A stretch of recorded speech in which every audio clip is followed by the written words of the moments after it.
Habiganj 55 BGB আমরা গতকাল ভোর রাতের দিকে গোপন তথ্যের ভিত্তিতে আমরা সাতছড়ি চুনারুঘাটের যে রাস্তা, যেটা আগে ঢাকা সিলেট মহাসড়ক হিসেবে ব্যবহৃত হতো, এই রাস্তায় আমরা আমাদের ফাঁদ পেতে তিনটি আলাদা আলাদা গাড়ি আটক করি।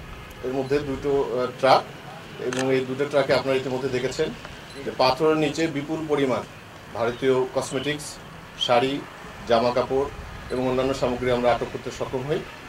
এবং আরেকটা গাড়িতে আমরা বিপুল পরিমাণ ফুচকা, কাগজপত্রবিহীন ভারতীয় ফুচকা আটক করতে সক্ষম হয়েছে। এবং আপনারা জেনে অবাক হবেন যে এখন চোরাকারবারিরা অনেক আধুনিক প্রযুক্তি ব্যবহার করছে। আমার হাতে যেটা দেখতে পাচ্ছেন, এটা একটা ভেহিকেল ট্র্যাকিং ডিভাইস।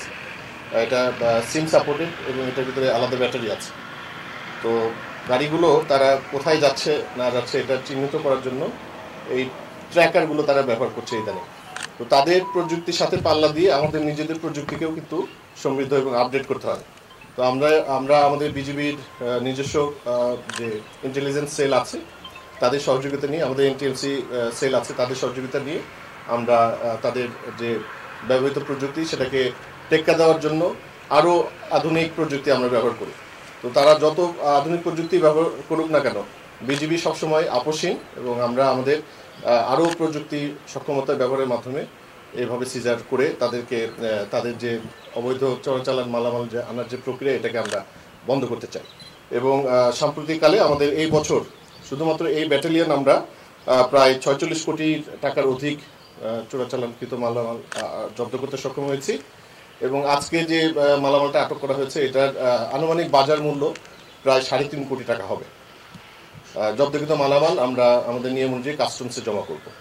চ্যালেঞ্জ যেগুলো, যে তারা বিভিন্ন ধরনের প্রযুক্তি ব্যবহার করছে, যেরকম আপনাদেরকে দেখালাম যে এই যে ট্র্যাকিং ডিভাইস, তারা যেটা করে যে গাড়ির ভিতরে মালামালের মধ্যে এটা ঢুকিয়ে দেয়, দিলে পরে গাড়িটা কোথায় যাচ্ছে ট্র্যাক করতে পারে। অনেক সময় দেখা যায় যে ড্রাইভার হয়তো মোবাইল বন্ধ করেছে, সেক্ষেত্রে একটা লোকেশনের একটা বিষয় থাকে।